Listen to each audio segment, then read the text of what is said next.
The following Defending Our America episode is presented without commercial interruption by SIGSAUER.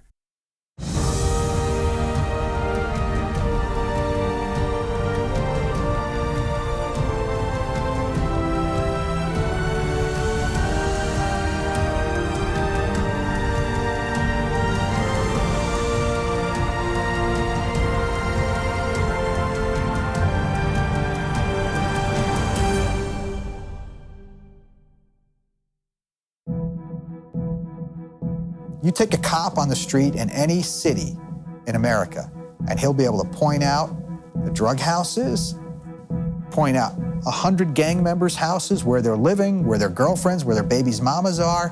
They'll know all the criminals. We watch them all day long. We stop them. We lock them up for disorderly conduct stuff, but they get out. And it's not until something interesting happens, a shooting happens, a series of shootings happened, or they go to shoot somebody and they get somebody else, that we get to put the full attention on there, and we stop everything else in town and dedicate all our efforts to this. If you look at the gangs that occupy all our streets at the area where I work, if all these gangs came together, we have over 65 operating gangs in 6.5 square miles in our town. If we said, hey, you know what? We consider you domestic terrorists. There are repercussions. We are going to use them. You have the mental choice to do it. If you do it, shit's going to be bad and it's going to be ugly. When I was working gang stuff, they would tell us in interviews that they're not concerned with the court system. They're more concerned with having to deal with the cop on the corner or getting knocked out by a cop or something than they are the court system, because they know that it's going to be a slap on the wrist. Even if they go do time, they're going to do good time and be able to walk out, and it gives them street credit.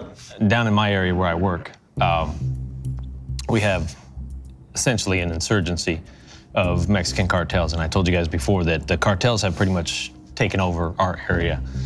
We have a real insurgency down there, and they're narcotics traffickers, but just by the definition of what they do and how they do it, they're terrorists.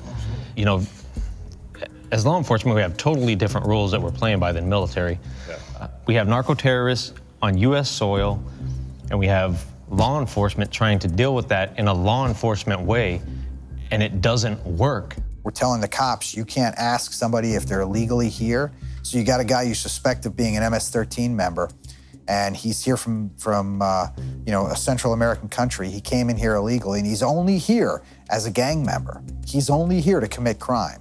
He's not here feeding a family or doing anything that would be honorable. And yet, you can't even ask him, you can't question him, you can't do anything to get him off that street corner from doing what he's doing. The cops' hands are not only tied behind their backs, but they're handcuffed to their feet. I mean, it's ridiculous what we're doing. That's where the problem is a phone book full of lawyers that are standing in line waiting for the opportunity to defend some poor, downtrodden citizen against the brutality of the police who have been out there enforcing the laws unfairly and oppressing them. I know a little bit about that. Okay?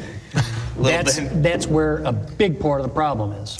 Really, the main way that I really got to these guys, and I hate to say it, we had to kind of Al Capone them. We had to kind of lock them up for disorderly conduct and drinking in public, motor vehicle violations, and we had to stack enough of those against them.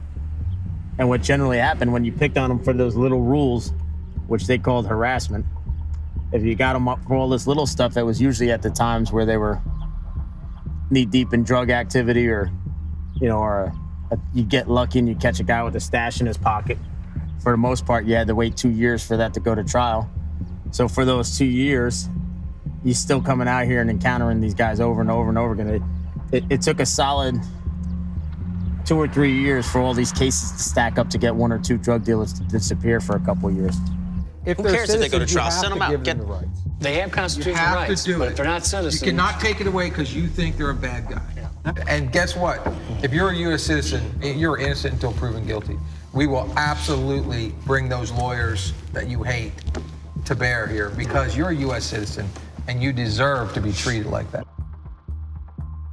That's the cool thing about being American. You know, in other countries, if you're accused of something or if you're on the wrong side of the police, it is what it is. You know, I mean, we're in a country where we're all expected to have the same amount of rights, and we kind of have to work by that. There's value to being a citizen. There's a value to it. When you're an American, you are treated a certain way by other Americans. And if you're not, then you're not. It means something to be part of our tribe. Next time on Defending Our America. Anyone who wants to win a war, your morals will sink to the level of your enemy's morals if you want to win. You can't have this higher standard and expect to dominate. I'll disagree. It's not your morals, it's your tactics. We do have to keep in mind, and my generation learned this the hard way, with a little village named My Lai in Vietnam, and you've all heard of that, I'm sure. So there has to be some rules of engagement to control and keep something like that from happening again.